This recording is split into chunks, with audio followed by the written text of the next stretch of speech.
কলকাতার ব্যবসায়ীর থেকে কোটি কোটি টাকার প্রতারণা। মিজোরামে বসে প্রায় 2.5 কোটি টাকার প্রতারণার ঘটনায় গ্রেফতার এক ব্যবসায়ীকে গ্রেফতার করল ফুলবাগান থানার পুলিশ। কলকাতার ব্যবসায়ীর থেকে কোটি কোটি টাকার প্রতারণার ঘটনা। মিজোরামে বসে প্রায় 2.5 কোটি টাকা প্রতারণার ঘটনা ঘটানোর অভিযোগে ফুলবাগান থানার পুলিশ এক ব্যবসায়ীকে গ্রেফতার করেছে।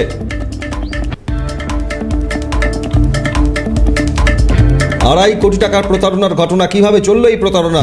কলকাতার ব্যবসায়ীর থেকে কোটি কোটি টাকার প্রতারণার ঘটনায় অভিযুক্তকে ফুলবাগান থানার পুলিশ গ্রেফতার করেছে। নানাভাবে টোপ দেখিয়ে 2.5 কোটি টাকার প্রতারণার ঘটনা। ধৃতকে জিজ্ঞাসাবাদ করে নিজেদের হেফাজতে চাইবে পুলিশ।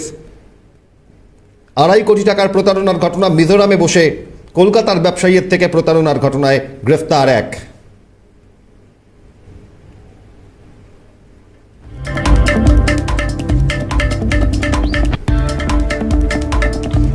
ধৃতকে আদালতে পেশ করে নিজেদের হেফাজতে নিয়ে আরও জানতে চাইবে তদন্তকারীরা। মিজোরামে বসে প্রায় 2.5 কোটি টাকা প্রতারণা এক ব্যবসায়ীর সঙ্গে, এই অভিযোগে গ্রেফতার ফুলবাগান থানা এলাকা থেকে।